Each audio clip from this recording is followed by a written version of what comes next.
Welcome to the Jackets Online Mailbag. I'm Kelly Quinlan, and we're going to try some stuff out here. This is going to be a little less formal than what we normally do when we do these things. I'm wearing a Marvel shirt, if you're wondering what's on my shirt. So, yeah, we're going to dive right into the mailbag here and take some questions. If you happen to be online, you're going to see this. If you happen to be awake at this crazy hour that I'm doing this, you can jump in and join the stream. I may take a couple questions at the end if there are a few people on here watching this tonight, just to kind of give everyone a little bit of a heads up about it. So that's what the plan is. This is right now, real quick, because I didn't take care of this ahead of time. So our first question tonight comes from, drum roll, please. No drum roll because we don't have any effects yet. Our first question is from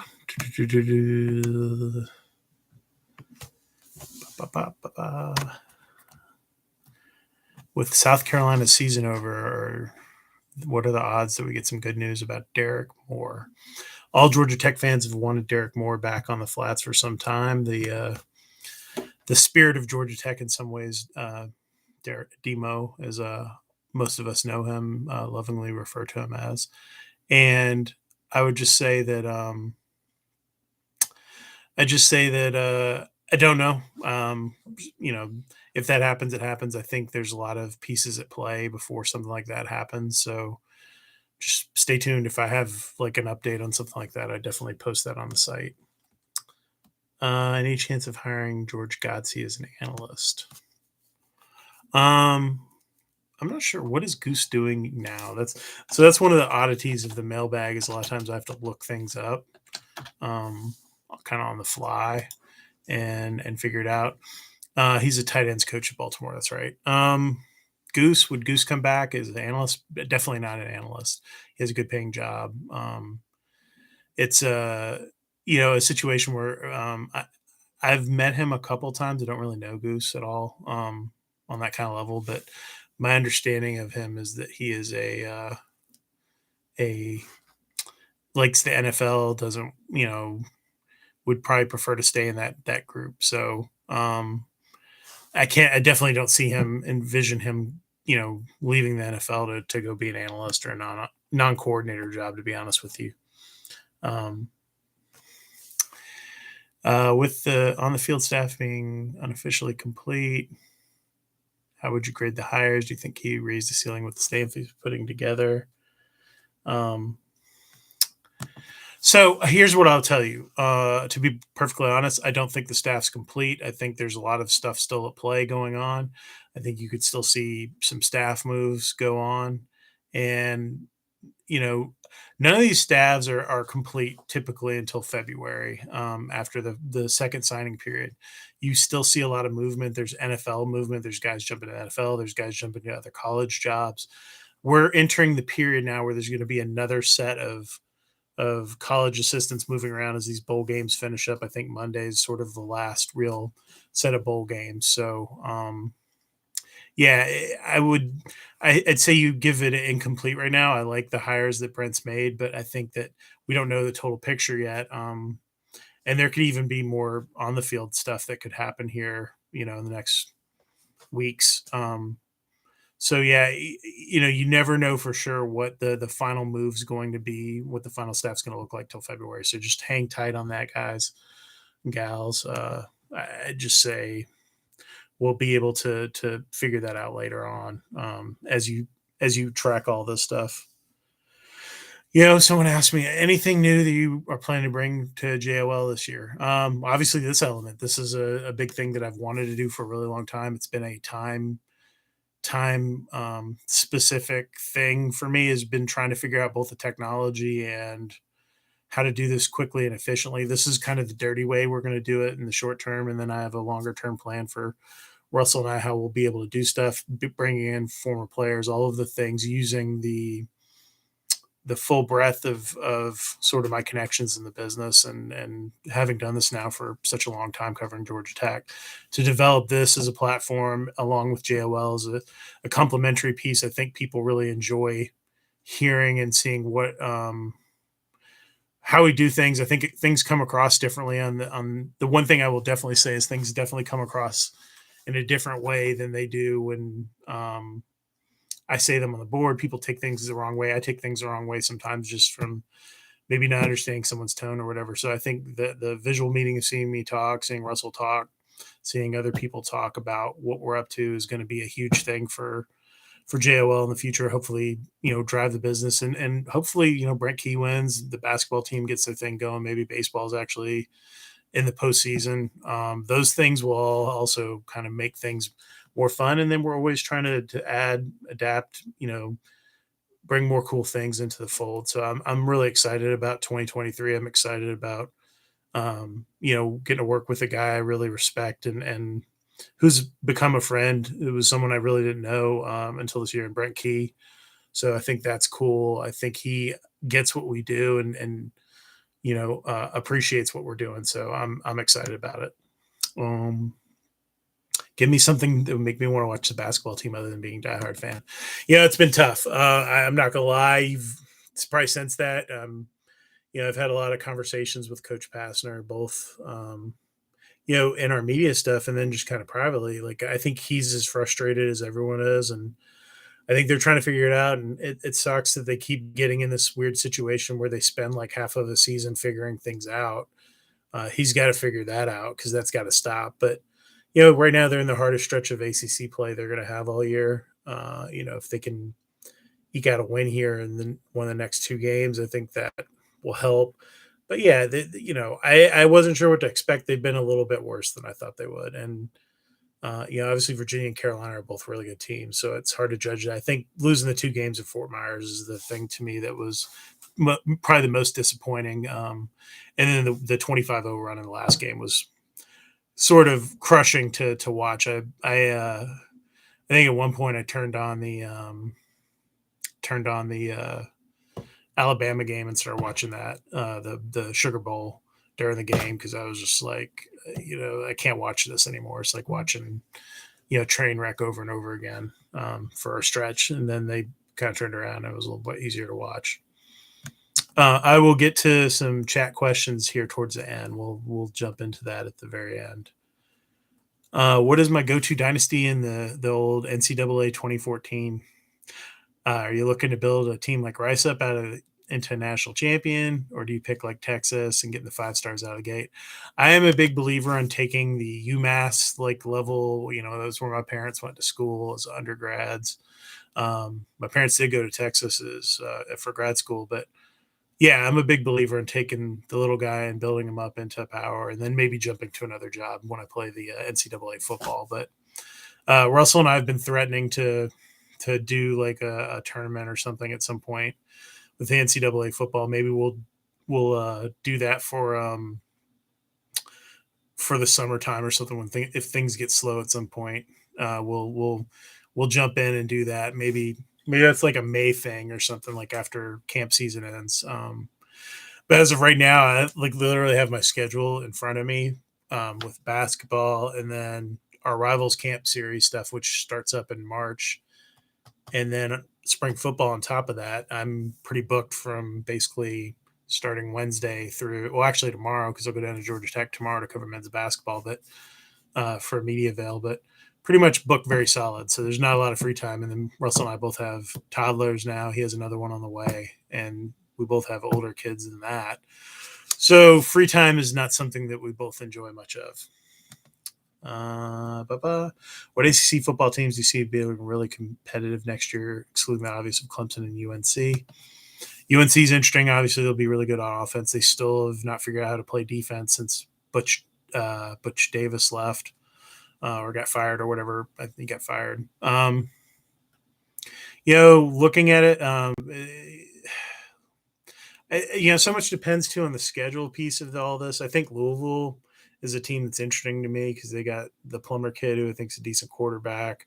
That's going to be a tough game out of the gate for Georgia Tech next year.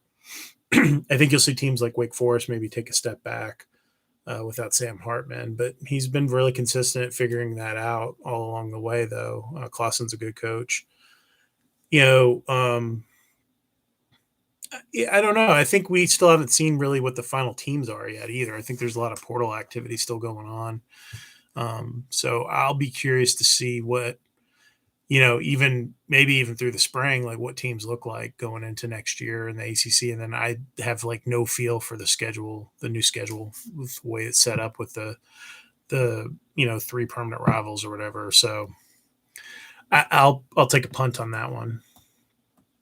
The recruiting question for Russell. I will bump those into the thread that I'll actually start for this later. And so he can jump in on that. There's a question about Jakari Williams, a 4-star quarterback. Why do we seemingly have no NIL money for basketball? It seems like we have at least some for football. So football was obviously the initial focus for a lot of the NIL stuff for Georgia Tech. As to why it was done that way, you'd have to ask the people who are in charge of that. It's based heavily on boosters and things outside of Georgia Tech's control. Sip of water here. But basically, I think where Josh Pastner sits is Josh has got to push for what he needs, right? Like he knows what he needs. Like he has a clear idea of what he would need to be able to keep players, which is what Brent Key's philosophy is with NIL. It's a merit-based system. Then also to go find a few pieces that you're missing. So, for this year, obviously they have an issue with the center position. You might even be able to argue they have one at point guard too. They're not getting ACC caliber play out of their point guards, and that's probably that's even more than the big man thing. What's setting them back right now is just the point guard play has been really subpar, even compared to the end of last year. Those guys just have struggled out of the gate. I would say that, with NIL, I think part of it too is the booster system that was there when Bobby Crimmins and Paul Hewitt were running things. Maybe they faded away or died or whatever, but I don't see like those characters that I used to see hanging out when I first started covering Georgia Tech men's basketball. They just have dematerialized for whatever reason. And maybe that was the base of people that were going to give money. Josh has got to go out and find people to put together what he needs to. And that would be my advice to him. Like, get out there, be proactive. That's what Brett Key's doing. I think that's, Jeff Collins was very vocal about what he thought when he was there. And I think that helps push the people that are your key contributors, maybe your committee guys, towards what you need and giving them an idea. So I think that Josh has some responsibility. Obviously, I imagine something Jay Batt's definitely looking at as well, because, regardless of where you stand with that, they need to get that figured out, because you can't keep competing against Carolina and Duke and all them if you don't have the capability of holding on to the players that you have and developing them, let alone get old, stay old, which was Josh's mantra for so long. I know this question's similar to one earlier, but I'll ask, do you think the dominance by Clemson is winding down the emergence of other programs, or is there still a huge gap between Clemson and the rest of the league? So the Clemson thing was sort of a twofold thing. You had, really Dabo with great personality and recruiting guy and putting together good classes. And then you had the piece of, Clemson always having talent, right? Like that wasn't ever, they've never been talentless. They've always had good talent. They just weren't coached up for a while. So you put together a really strong staff with bringing in Venables was the sort of key changing pieces. And they had 2 generational quarterbacks in Deshaun Watson and Trevor Lawrence.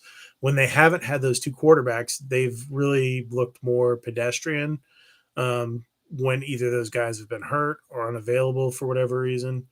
DJU had a couple of good games that one year during maybe the COVID season when Trevor got hurt, or Trevor was out of COVID or whatever was going on. I think it was COVID, actually.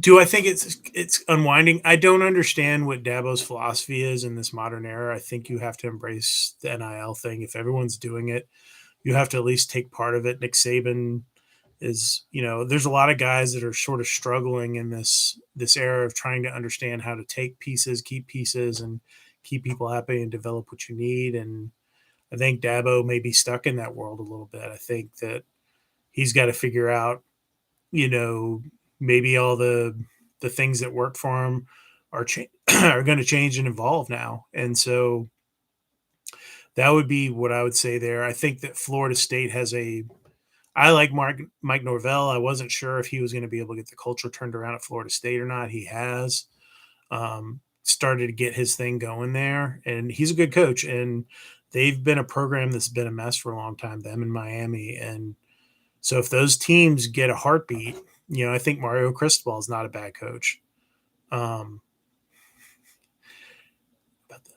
oh yeah, I have heard about the LSU football thing. I'm not going to get into that. I don't. That's definitely not a rabbit hole I want to get down. But yeah, going back to the ACC, you have had you've had basically four of your traditional best programs of the teams that they expect to be really competitive down for a while. You had Georgia Tech down, you've had Florida State down, Miami's been very middling, and Virginia Tech's been bad, right?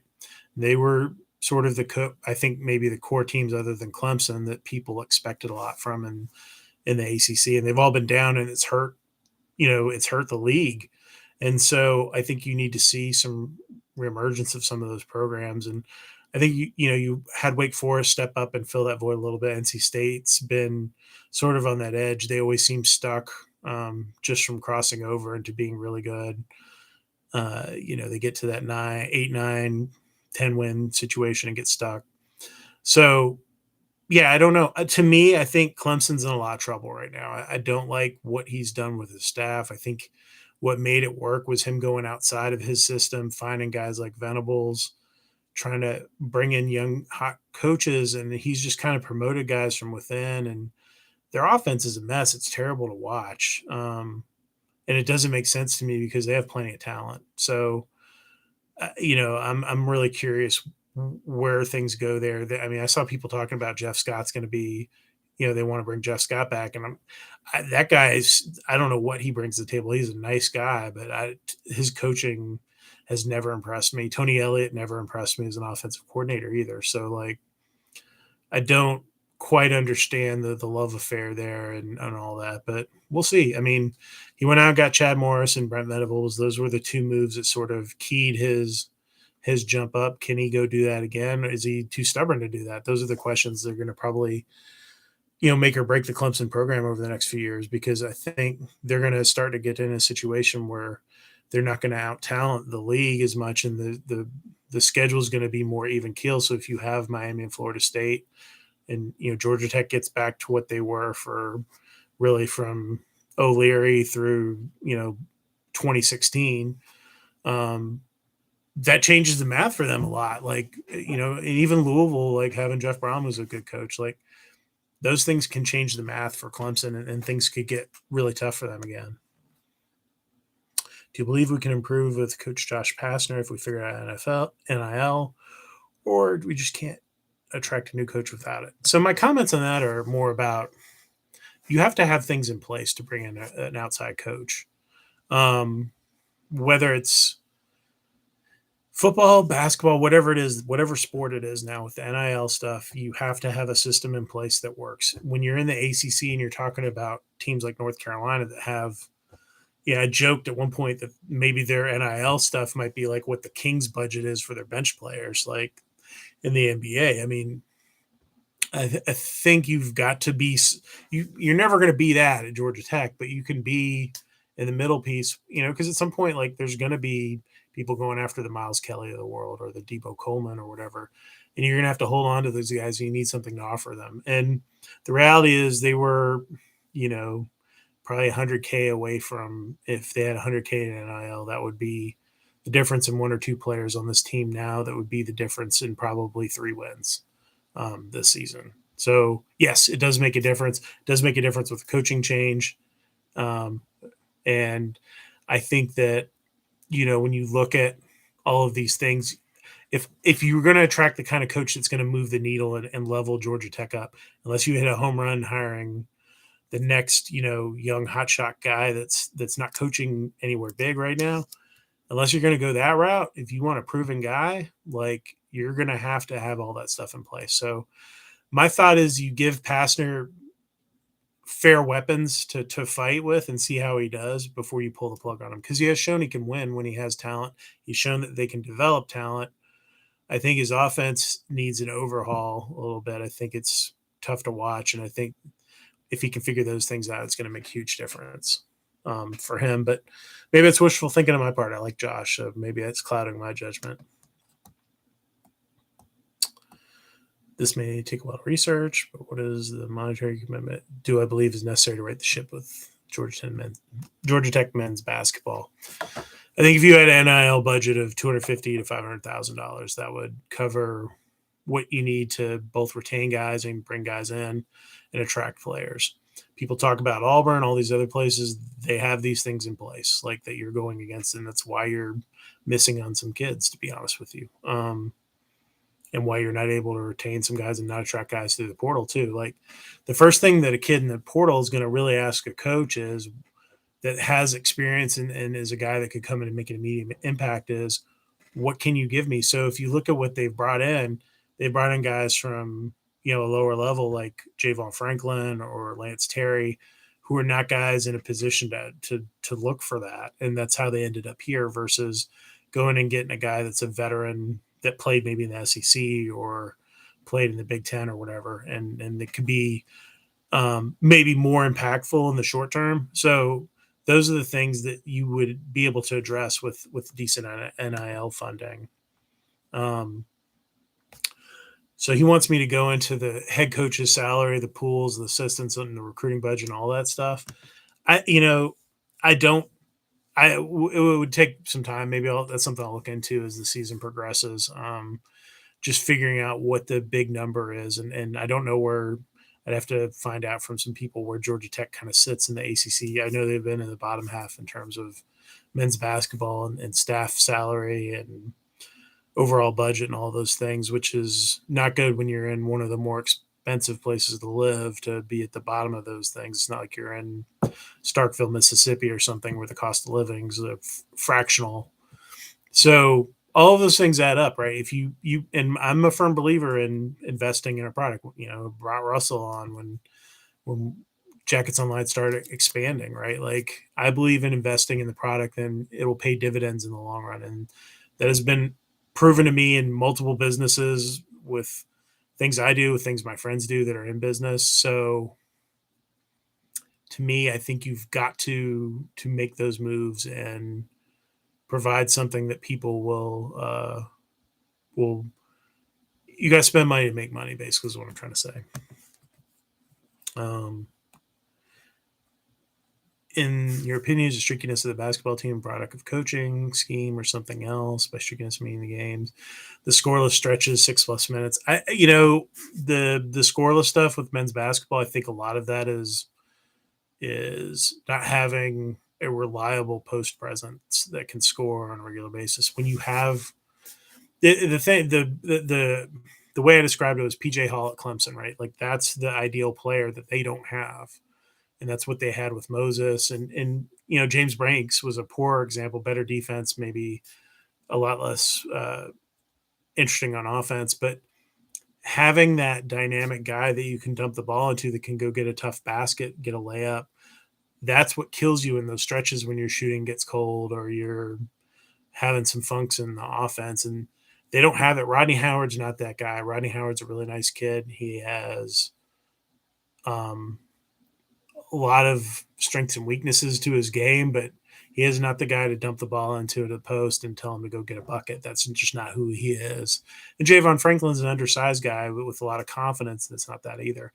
They don't have that go-to killer guy, and they haven't had someone, they had a string of those guys like Marcus Georges Hunt with BG or Josh Okogie with, Josh's first 2 years. There were those guys that could go get you a bucket when you were in a funk, could drive the lane and get a bucket. They have no one that can dribble drive right now to the lane and get a bucket. And that's Davon Smith's really the only one. He's not a good finisher. Miles Kelly can do it if you run an ISO for him, but it's a little funky, and he's turning the ball over a lot when you do that. So they have an issue there. I think they thought they had that with Miles Kelly, and it's been inconsistent with him with handling the ball.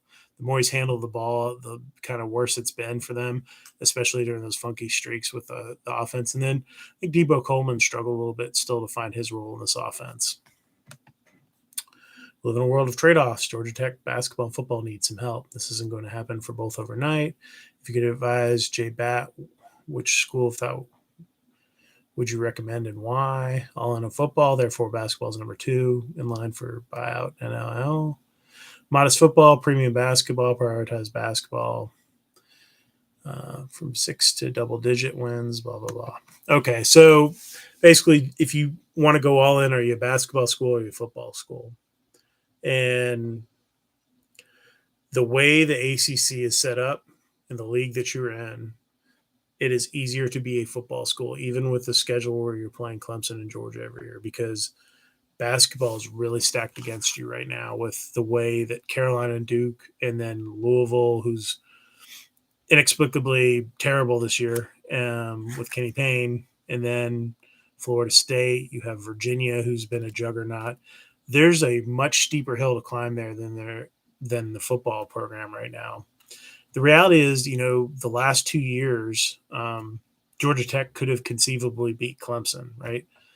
And they gave Georgia a scare for, 20 minutes or whatever it was of that game, maybe even longer than that, really through the first half. Clearly, football can be leveled up. And to me, I think just the way everything's structured and the interest, I think football is an easier path to go down if you're going all in. And that seems to be what sort of the direction's been of the program.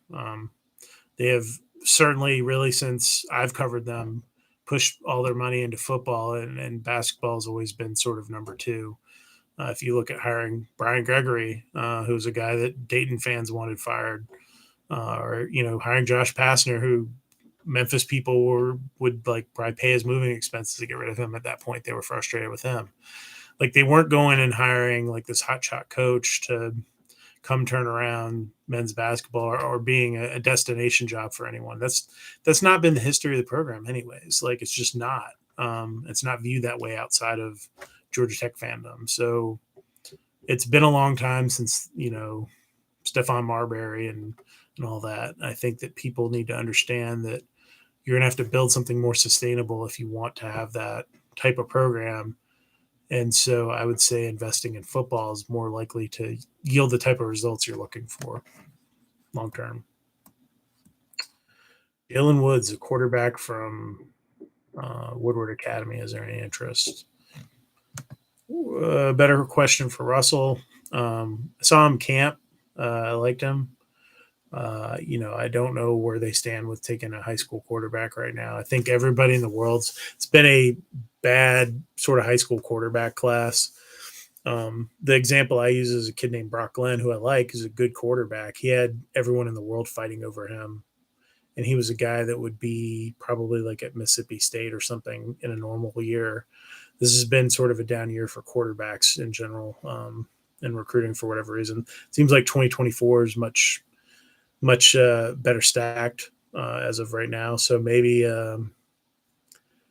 they punt on it, and the Russell's written about Mike Wright, the Vanderbilt transfer, trying to find somebody like that that's an athlete that could be your emergency fourth quarterback. Might make more sense. You have Brody Rhodes still, who's a walk-on legacy kid. You have some options there. I don't know that there's a full need to go and just gamble on a high school quarterback with a 4-year scholarship, but that's what Brent Key's getting paid the big bucks for. There's another question for Russell. Do the NCAA dead periods apply to transfers? I feel like there's something with them, but don't remember, to be honest with you. That's something I'll have to look up offline. When does Danny Hall retire?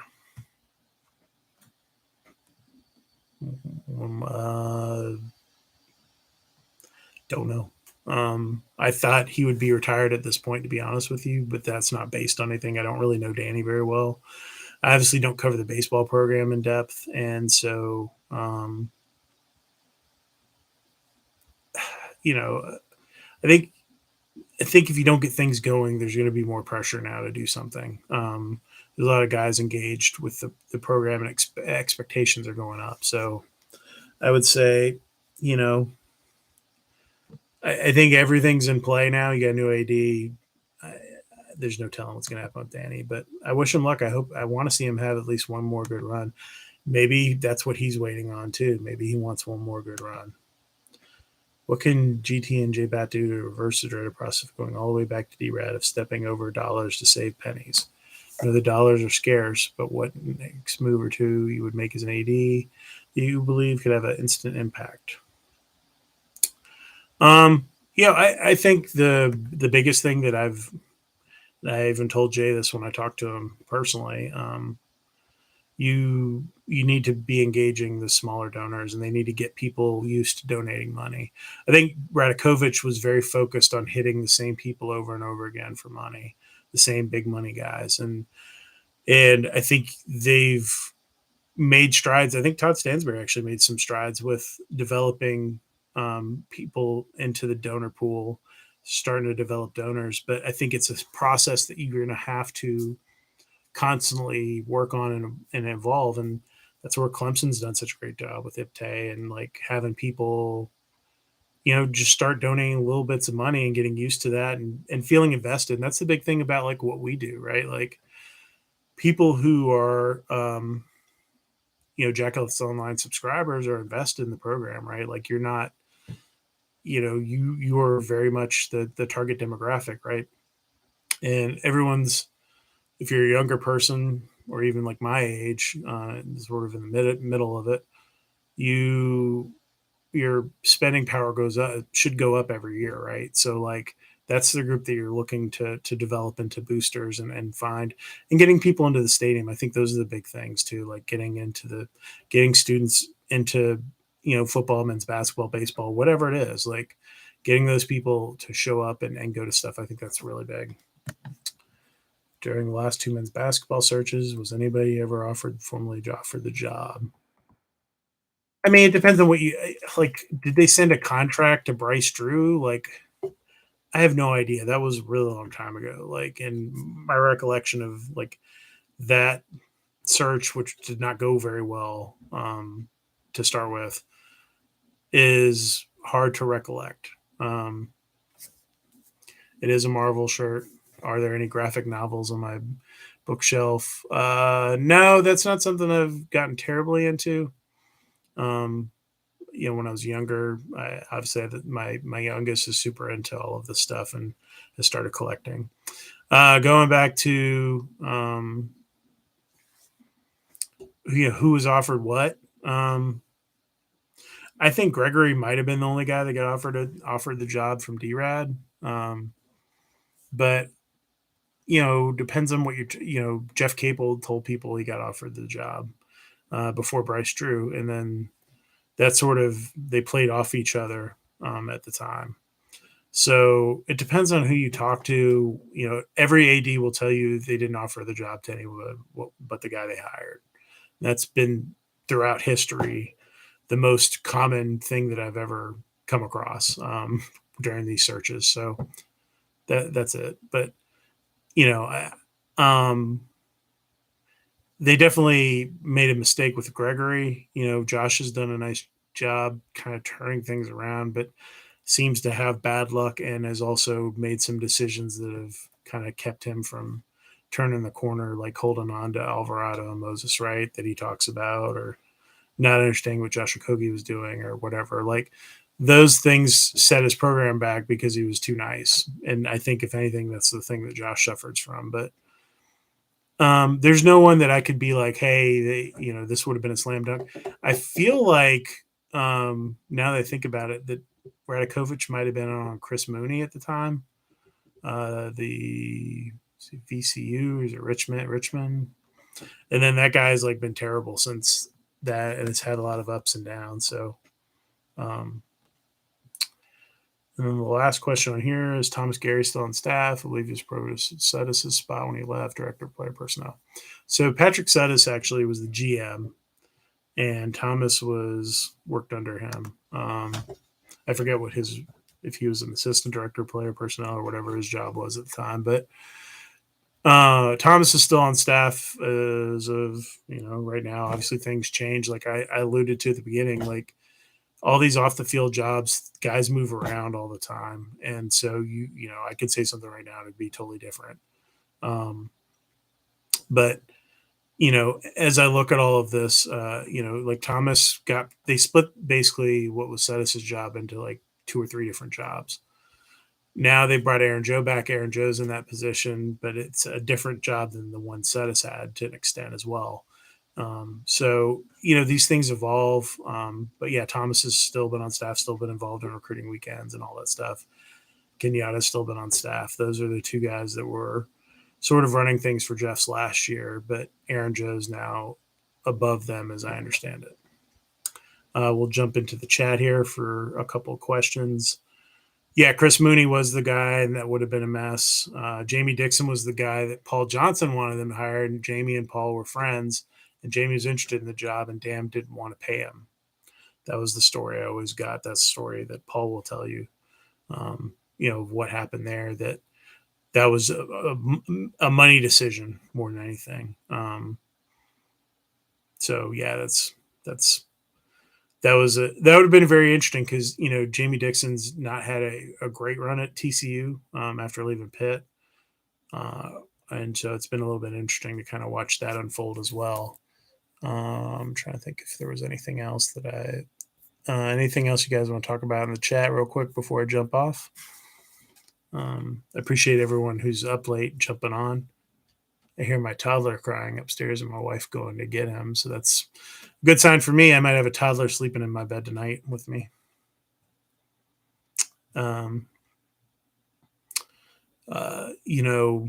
I hope people enjoy this. What is the NIL pool needed in basketball? I'd say 500,000 would do it. Make sure you guys smash the like button, or it might be down. It's actually probably down here. If you're not a subscriber, subscribe. This will be a public video for this one. We'll do this from time to time. I'm not sure how often.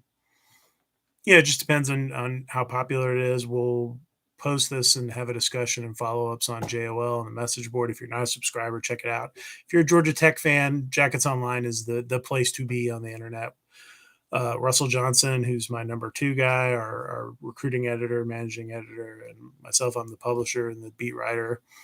And then we have a cast of characters that help us as well on the site. But we're the preeminent site for Georgia Tech athletics news and football and men's basketball. And then Russell also helps with baseball. So if you're too cheap, it's definitely worth it. It's worth giving up 1 Starbucks coffee a month to be on Jackets Online. So I want to thank everyone for watching, and hopefully we'll be back next week. I think that we'll try to do a few more of these and see how this goes. But thanks everyone, and y'all have a good night.